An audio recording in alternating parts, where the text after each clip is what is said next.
Muy buenos días. Vamos continuando con las clases. Esa corresponde a la segunda clase en la cual vamos a revisar 3 temas referente a la inflamación aguda y crónica. Vamos a ver la regeneración y reparación celular y la cicatrización de heridas. Entonces, la inflamación aguda, vamos a revisar las causas, la fisiopatología, la clínica, la morfología y los mediadores inflamatorios. A todo proceso inflamatorio agudo va a ser generada por diferentes causas. Así tenemos las causas infecciosas por un evento físico, químico, por presencia de fenómenos inmunológicos, necrosis de los tejidos, por ejemplo, una quemadura, la presencia de un cuerpo extraño, ¿no? Van a generar una respuesta inflamatoria. Así, por ejemplo, tenemos dentro de las causas bacterianas o infecciosas, tenemos las bacterias, a los virus, a los hongos y parásitos, así como al frío, calor, radiación y traumatismo, ácidos tóxicos, cambios celulares, isquemia, necrosis, infarto, los cuales van a generar un daño tisular y estos van a generar mediadores químicos de la inflamación y por ende ¿no? se va a llevar a cabo la inflamación. En la clínica, ¿cómo vamos a identificar un proceso inflamatorio? Uh, en la zona de la inflamación va a haber calor, va a haber se va a poner la zona roja, rubor, se va a hinchar, ¿no? Que va a haber el edema, la tumefacción, y todo esto va a generar dolor y por ende va a conllevar a una pérdida de la función. En cuanto a la fisiopatología, se van a llevar a cabo estos cambios, reconocimiento en todo proceso inflamatorio, reconocimiento al agente, va a haber cambios vasculares en el organismo, cambios celulares y luego va a haber la resolución. Entonces, primero, el primer evento va a ser una respuesta inflamatoria que va a ser esta aguda, luego puede resolverse y puede llevar a una inflamación crónica. En esta inflamación crónica va a haber una respuesta crónica inespecífica o puede haber una inflamación granulomatosa. En la inflamación aguda, y hemos visto clínicamente va a haber los signos cardinales, luego va a haber una etapa vascular, una etapa celular, luego la presencia de mediadores inflamatorios. Obviamente, cuando hay un proceso inflamatorio agudo, va a generar manifestaciones locales, ¿no? Lo que hemos mencionado anteriormente, pero también va a dar manifestaciones sistémicas, ¿no? Vamos a ver la siguiente imagen. Ya, muy bien. Entonces vamos a ver el reconocimiento. Vamos a pensar o vamos a ver que esta es la epidermis. Aquí afuera están los microbios. Por ejemplo, acá puede ser que haya producido una quemadura y está un tejido necrótico. Estos fenómenos o estos daños que van a causar van a ser identificadas por las células centinela, ¿no? O células quiescentes que están ahí a nivel de los tejidos, que son los macrófagos, las células dendríticas y los mastocitos. Estos van a liberar mediadores que son las aminas y las citocinas, los cuales van a tener, se va a producir el evento vascular. Entonces, en el evento vascular, normalmente hay un equilibrio entre la presión hidrostática y la presión osmótica coloidal. Entonces, un proceso inflamatorio puede producirse un exudado o un trasudado. En un exudado va a haber un alto contenido de proteínas y en la cual puede contener algunos leucocitos y eritrocitos. Luego, la presión hidrostática va a estar acá aumentada, entonces va a haber una extravasación de líquidos, ¿no? Acá, por ejemplo, se va a producir una insuficiencia cardíaca congestiva. En cambio, en el trasudado va a haber un bajo contenido de proteínas, es decir, va a haber pocas células, ¿no?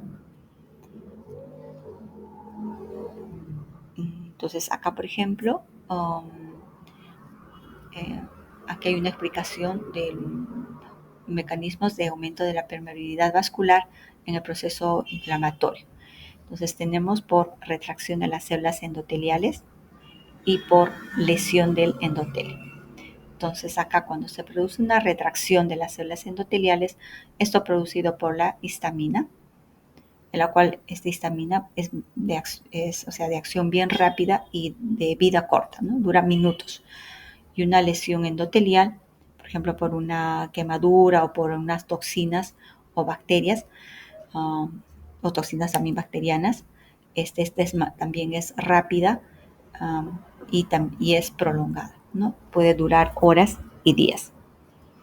Luego tenemos los cambios celulares, en la cual va a haber los leucocitos se va a producir un fenómeno de reclutamiento y activación, y los cuales van a sufrir fenómenos de marginación, adhesión, transmigración y quimiotaxis. Entonces acá tenemos el fenómeno de reclutamiento, ¿no? Un reclutamiento de leucocitos a los sitios de la inflamación. Entonces se van a producir acá esos eventos de rodamiento, activación de las integrinas por las quimiosinas, adhesión estable y la migración a través del endotelio. Entonces acá, por ejemplo, se van a activar estos receptores de membrana, que son la selactina P y la selactina E, que va a permitir que haya un rodamiento de los leucocitos. Una vez que estos van a rodar, ¿no? Va a empezar una adherencia hacia el endotelio, y por ende se van a generar las integrinas. Acá tenemos, por ejemplo, el ICANN1. Luego se va a formar una adhesión mucho más estable y luego va a haber una migración, ¿no?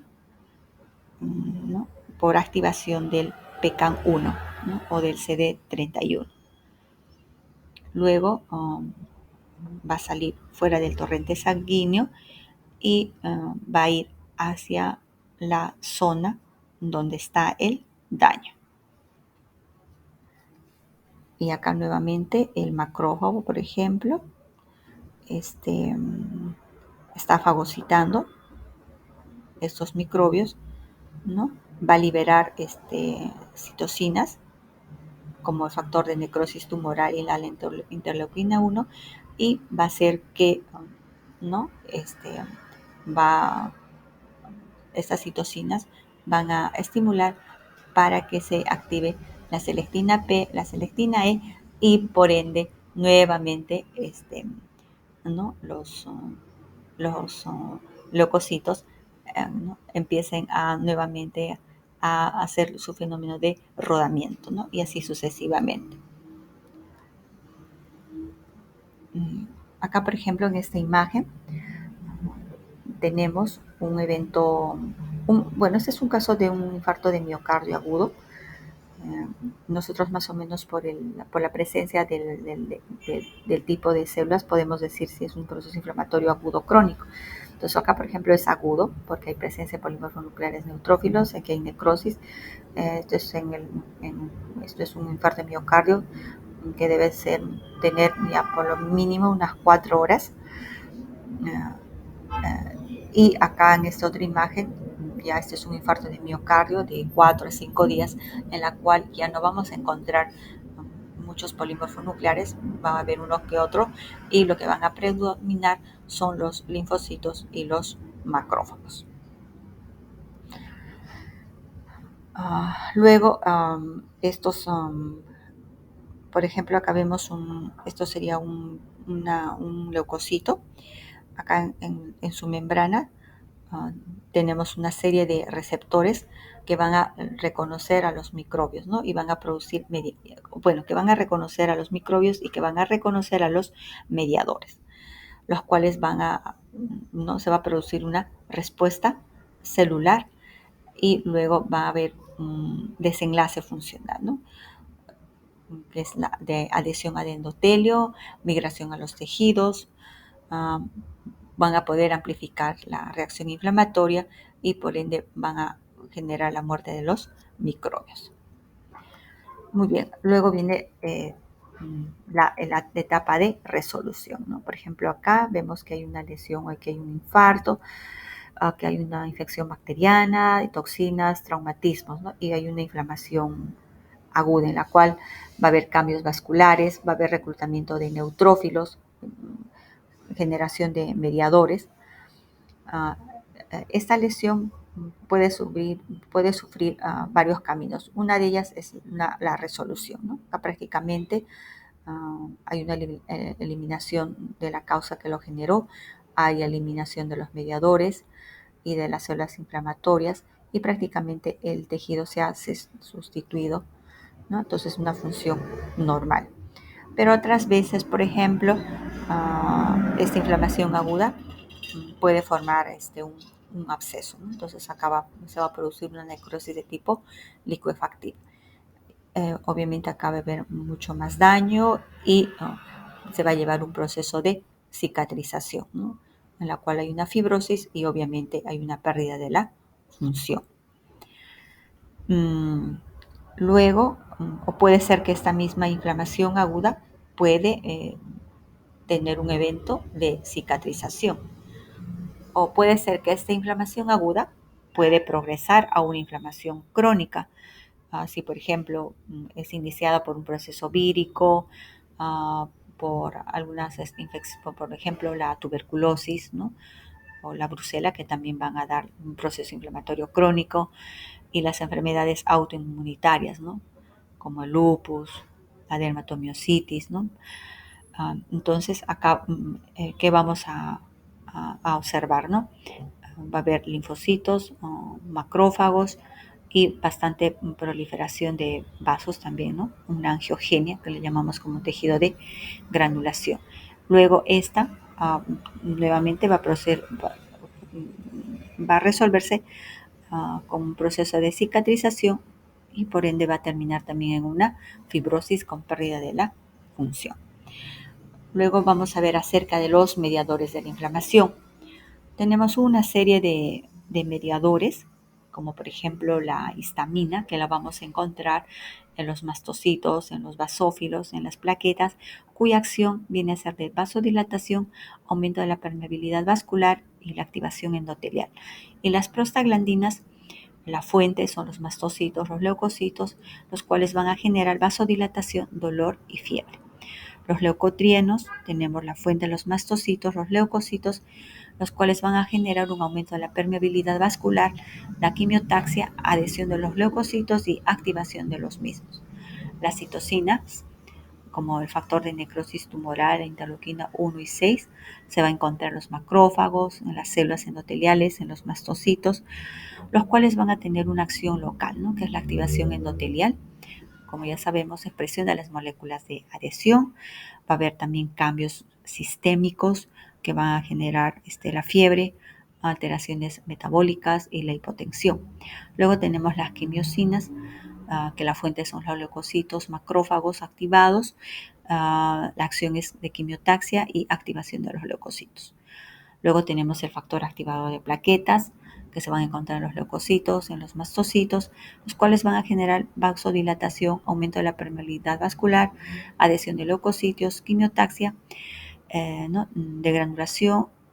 Luego tenemos el sistema de complemento, que vamos a encontrarlos estos en el plasma, y esto es producido a nivel del hígado, y cuya función es de quimiotaxia, activación de leucocitos, muerte directa de dianas, hacia un complejo de ataque a la membrana, van a generar vasodilatación por estimulación de los mastocitos.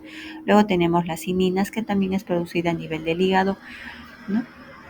Y en los cuales van a generar un aumento de la permeabilidad vascular, a la contracción del músculo liso y vasodilatación, y van a generar también responsables del dolor. Uh, Entonces, acá, por ejemplo, en este cuadro, eh, vemos acá los cambios que se van a producir nuevamente en una inflamación local. Acá los efectos protectores sistémicos y los efectos patológicos sistémicos, ¿no?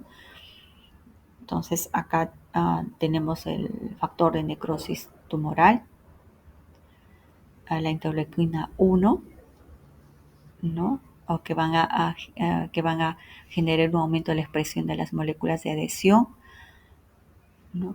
Va a haber liberación de la interleuquina 1, de las quimiosinas, ¿no?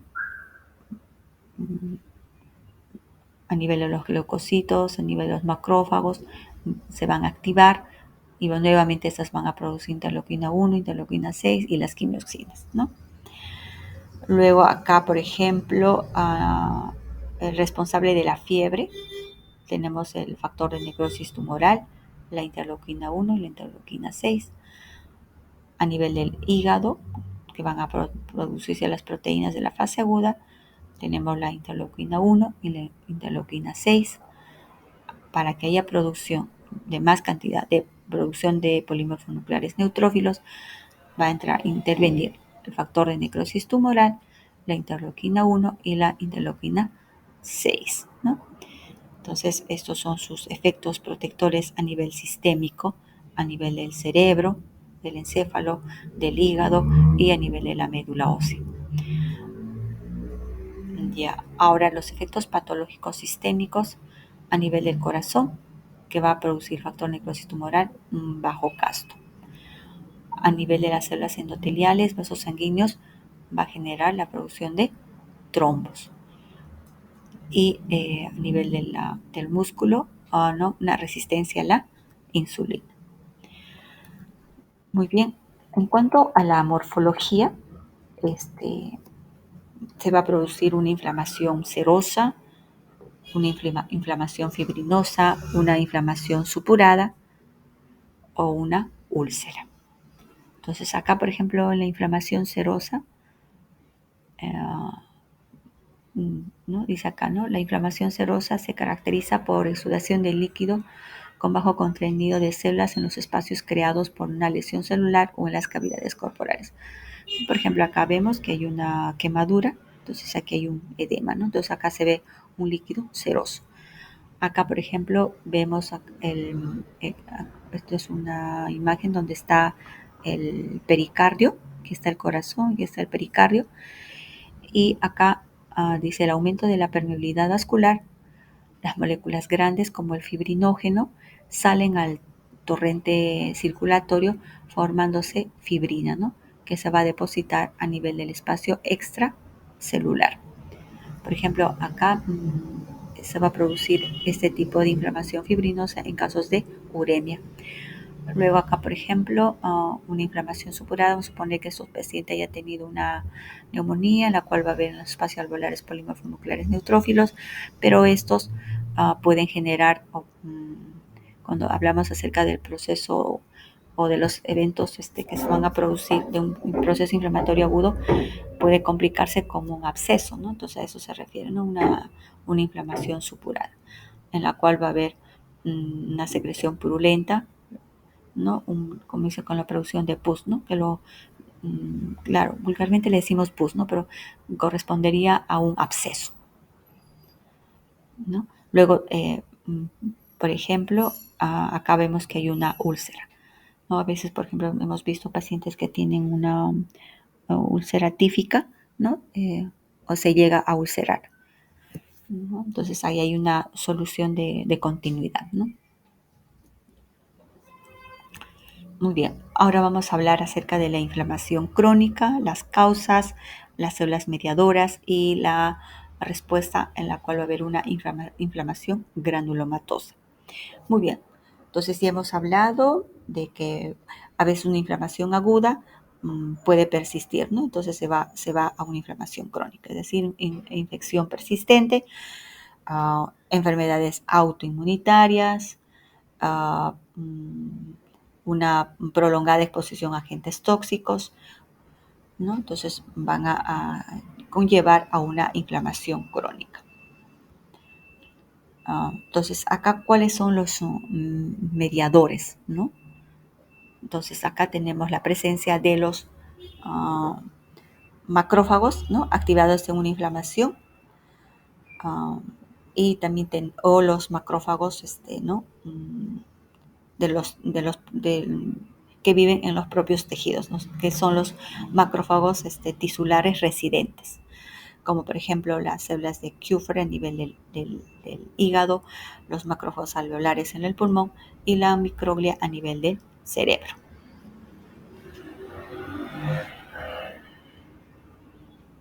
Ya, entonces estos pueden activarse. Hay dos vías principales de activación de macrófagos, tanto la llamada clásica y la vía alternativa. Entonces acá, por ejemplo, tenemos el macrófago activado por la vía clásica. Generalmente acá los responsables vienen a ser la presencia de los microbios. Entonces acá van a producirse, por ejemplo, una interleuquina 1, interleuquina 12, la 23, las quimiosinas que van a ser responsables de la inflamación. Va a dar lugar a que se produzcan enzimas lisosomales, los cuales van a tener acciones microbicidas, fagocitosis y la muerte de las bacterias y hongos, ¿no? Luego, esta sería la vía M1, la vía clásica, pero la vía alterna, el M2, en la cual va a intervenir ya en los procesos de reparativos, ¿no? Acá, por ejemplo, ya va a haber una estimulación de los factores de crecimiento. Acá, por ejemplo, el factor de crecimiento epidérmico, en la cual tiene que ver con la reparación de tejidos y fibrosis. Luego va a haber una producción de la interleuquina 10, el factor de crecimiento, y acá va a haber ya efectos antiinflamatorios.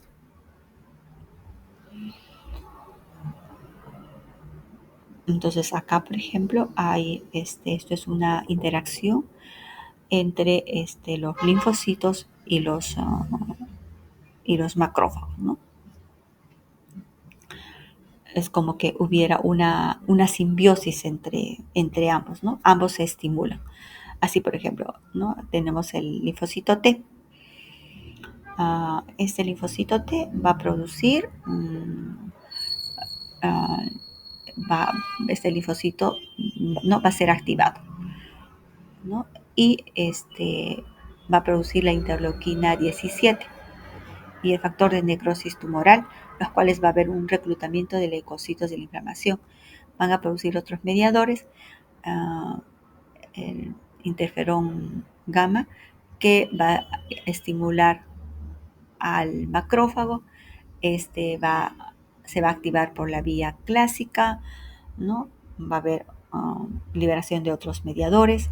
Este macrófago activado nuevamente va a producir interleuquina 12, 6, 23 y otra vez va a producir citocinas que va a estimular al linfocito T, ¿no? Y además también va a presentar los antígenos a los linfocitos T.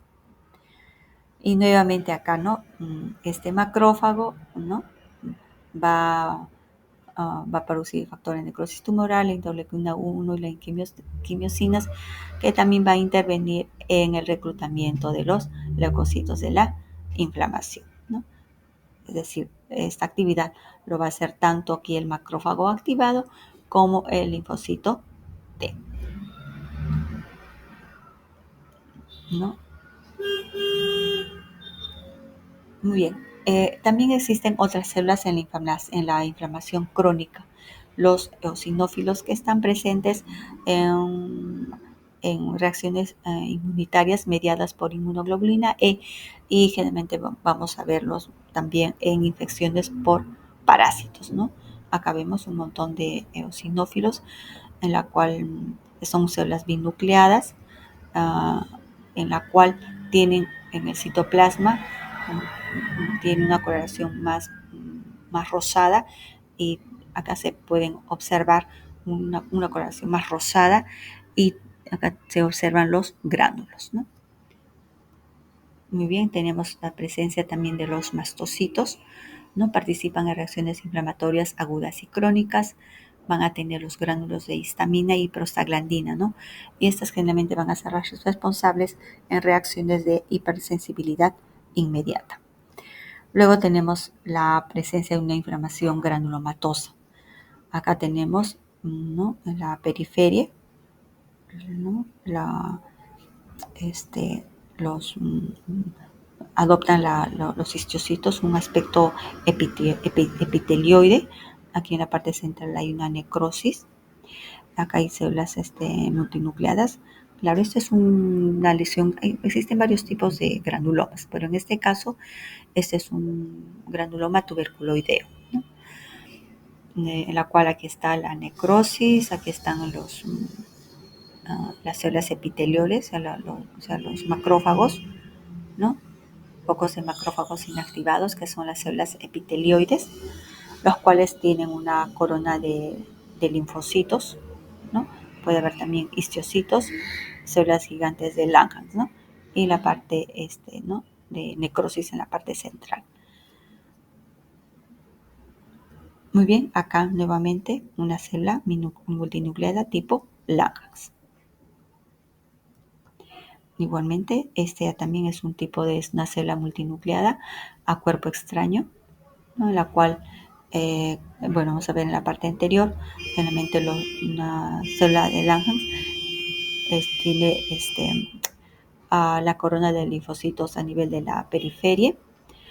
En cambio, una célula cuerpo extraño, los núcleos están en la parte central y dentro de esta célula multinucleada vamos a encontrar el cuerpo extraño, ¿no? En este caso, acá se puede ver que hay un fragmento de queratina. Luego viene la siguiente etapa, lo que es la reparación de tejidos y el proceso de cicatrización. Entonces, el término de reparación, o a veces también, ¿no? Se le conoce como la cicatrización, hace mención o hace referencia al restablecimiento de la morfología y la arquitectura y de la función del tejido después de una lesión. Entonces, acá la reparación de tejidos dañados tiene lugar a través de dos tipos de reacciones. La regeneración por proliferación de células residuales no lesionadas y la maduración de células madre adultas o tisulares y el depósito de tejido conjuntivo para formar una cicatriz. Muy bien, acá por ejemplo, vamos a suponer que esto es un tejido en la cual aquí está el epitelio, aquí está la lámina propia, acá hay vamos a suponer que esta es la epidermis, ¿no? Y acá hemos dicho normalmente hay células residentes en el tejido normal, que sería un linfocito, bueno, más que todo hay un mastocito, células dendríticas y los macrófagos, ¿verdad? Y mastocitos, ¿no? Entonces acá, por ejemplo, hay una necrosis de la epidermis, entonces acá aquí hay necrosis, bueno, bueno, y acá hay presencia ya de los polimorfonucleares. Aquí hay una lesión grave, en la cual la lesión es mucho más amplia. Entonces, así, por ejemplo, comparando, cuando la lesión es superficial, no hay mucho daño de la lámina propia o de la dermis. Entonces va a haber un proceso regenerativo en la cual va a haber un restablecimiento ¿no? del epitelio. Pero si la lesión es grave, en la cual hay daño de la lámina propia y hay daño a nivel de la dermis, entonces acá sí se va a producir una formación de una cicatriz, ¿no? Entonces, cuando se produce una cicatriz implica que hubo más daño a nivel de los tejidos. Muy bien, acá por ejemplo en la actividad proliferativa tisular tenemos tejidos lábiles, ¿no? Células que se dividen de forma continua, tejidos estables, que son células quiescentes, y los tejidos permanentes, las células que no se dividen. Entonces, dentro de las células, de los tejidos lábiles o células que se dividen de forma continua, son células que proliferan durante toda la vida y sustituyen las células que han desaparecido. Por ejemplo, se encuentra a nivel de los epitelios estratificados, ¿no? Como por ejemplo la piel, ¿no? O por ejemplo, también el epitelio del sistema respiratorio, digestivo, ¿no? Luego tenemos las células estables, las células quiescentes, en la cual tienen un nivel de replicación bajo, pero sus células pueden sufrir divisiones. Por ejemplo, el hígado y el páncreas. Luego tenemos tejidos permanentes, ya las células que no se dividen. Por ejemplo, tenemos las neuronas y las células musculares cardíacas. Es decir, por ejemplo, cuando vimos esa imagen al inicio del infarto de miocardio agudo, obviamente eh, cuando como ya las células cardíacas no se regeneran, entonces ese tejido del corazón es reemplazado por un tejido cicatricial, ¿no? Como por una fibrosis.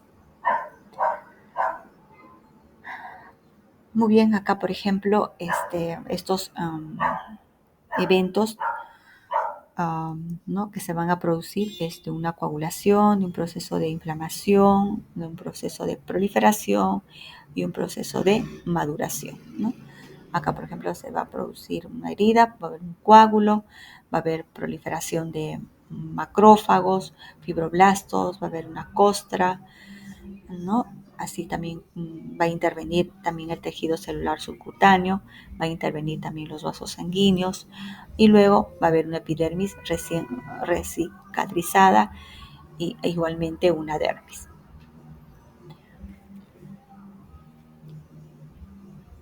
Entonces acá, por ejemplo, estamos viendo las etapas de la reparación mediante la formación de cicatriz. Como dice, ¿no? Acá, por ejemplo, dice la lesión de un tejido como el músculo que tiene capacidad de regeneración limitada. Primero induce inflamación que elimina las células muertas y microbios. Ello va seguido de formación de tejido de granulación y a continuación un depósito de matriz extracelular para formar la cicatriz. Entonces acá tenemos la lesión tisular, una área de la lesión, ¿no? Va a haber una respuesta inflamatoria, van a venir los polimorfonucleares neutrófilos, luego, ¿no? En este caso no va a haber abscesos, sino va a haber presencia de tejido de granulación. El tejido de granulación implica que va a haber incremento en la vascularización. ¿No? Va a haber proliferación acá de los fibroblastos, ¿no? Esas células que están en amarillito, y luego ese tejido va a ser ¿no? reemplazado por, ¿no? por, por fibrosis, ¿no? Y lo cual va a dar lugar a la cicatriz. Acá, por ejemplo, histológicamente nosotros vemos acá un tejido de granulación, como dijimos, hay acá bastantes fibroblastos, luego bastante proliferación de vasos, ¿no? Que correspondería al tejido de granulación. Esa es una coloración de tricrómica en la cual el colágeno se tiñe de color azul, ¿no? Entonces, esa es una coloración de hematoxilina eosina. Y cuando hacemos esta coloración de tricrómica, podemos identificar ¿no? El colágeno, ¿no? Que se encuentra en, en, o sea, en mayor cantidad con la presencia de estos vasos. Muy bien. Entonces, el proceso de cicatrización normal, bueno, va a haber un proceso inflamatorio, ¿no? Va a haber una proliferación, eh, luego va a haber un proceso de remodelación. Entonces, acá en la inflamación, que van a intervenir los macrófagos, los neutrófilos, luego la fase de proliferación, ¿no? Macrófagos van a estimular la proliferación de fibroblastos, ¿no? Hemos dicho las células endoteliales, ¿no? El que corresponde al tejido de granulación. Ahí se va a producir, ¿no? Hemos visto que se produce el colágeno, en este caso va a ser el colágeno tipo 3. Luego, al final van a quedar los fibroblastos y las células endoteliales y esto se va a remodelar, este colágeno tipo 3 se va a remodelar quedando en un colágeno tipo 1. Una inflamación excesiva puede producir una sobreestimulación de los fibroblastos y consecuentemente puede llevarse una cicatriz hipertrófica o una cicatriz queloidiana. Muy bien. Bueno, acá para ver un proceso de cicatrización de primera intención, segunda intención y tercera intención. Acá, por ejemplo, puede haberse una lesión y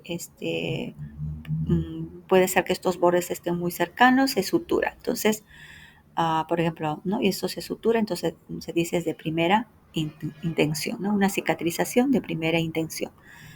Entonces acá la contaminación y el traumatismo son mínimos, se cierra por adhesión directa de sus bordes, no hay complicaciones como necrosis, infección o formación de cicatriz anormal. Ahora acá la segunda intención son, por ejemplo, heridas que están infectadas o hay un traumatismo o hay pérdida importante del tejido. Entonces acá se tiene que rellenar con un tejido de granulación, ¿no? Entonces, obviamente, como aquí hay más lesión, la cicatriz va a ser mucho mayor. Luego decimos de tercera intención, cuando se va a producir el tejido de granulación eh, y luego se hace la sutura, ¿no? Entonces acá dice, ¿no? Cuando hay demora en la producción de la lesión y el cierre de la herida. La sutura puede retrasarse hasta que las condiciones de cicatrización sean las más favorables, ¿no? Es decir, cuando desaparece la infección, ¿no? Se sutura. Muy bien. Por ejemplo, acá tenemos una lesión ulcerada, ¿no? Se puede ver acá esta imagen, viendo acá por histología. Aquí está la epidermis y aquí está la solución de continuidad, ¿no? Entonces acá, por ejemplo, aquí hay una úlcera. Aquí en esta zona, ahí está el tejido de granulación, ¿no? Que hay bastante proliferación de vasos. Aquí está el colágeno tipo 3, ¿no? Y acá como ya esta zona ha curado, ¿no?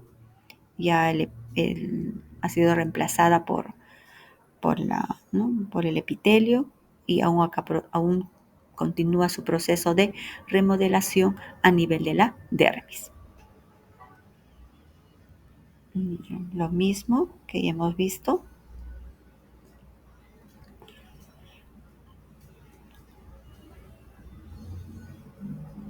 Entonces, por ejemplo, acá, por ejemplo, hay una lesión extensa. Entonces, acá dice una cicatrización de una herida en una mano, ¿no? Cómo se va a ver de acuerdo al tiempo de evolución, ¿no? Eso es reciente, ya cuando una herida es de 2 días, ¿no?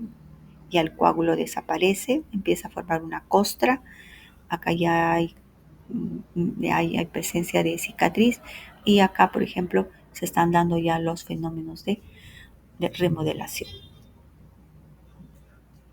Muy bien, las heridas pueden complicarse, ¿no? Por ejemplo, puede haber una infección de una herida quirúrgica, uh, puede haber bueno, las complicaciones de una cicatriz puede ser, como le estaba mencionando, una cicatriz queloidiana, puede haber una dehiscencia de una sutura o, por ejemplo, en quemaduras extensas puede haber una contractura, ¿no? Por ejemplo, aquí ha sido una quemadura extensa y acá se ponen unas bridas, ¿no? O decir, unas cicatrices que causan una limitación a veces funcional, ¿no? Hemos visto, por ejemplo, a veces aquí a nivel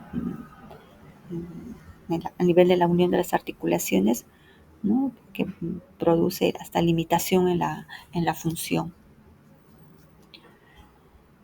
Creo que esto también ya... bueno, entonces acá vamos a hablar sobre los aspectos patológicos de la reparación, cuáles son las complicaciones durante el proceso de cicatrización, en la cual puede haber una formación inadecuada del tejido de granulación, en la cual se va a producir una dehiscencia o rotura de la herida. Es más frecuente en una cirugía abdominal y eso se debe a un aumento de la presión abdominal. O puede haber una formación excesiva de los componentes del proceso de reparación. Da lugar a cicatrices hipertróficas o queloidianas, ¿no? En la acumulación excesiva de colágeno. puede haber una contracción del tamaño, provoca deformidades en las heridas y los tejidos circundantes, provocando una contractura. Muy bien, muchachos, muchas gracias y ya nos vemos el día martes en las clases presenciales. Fer, ayúdame, por favor, hijito.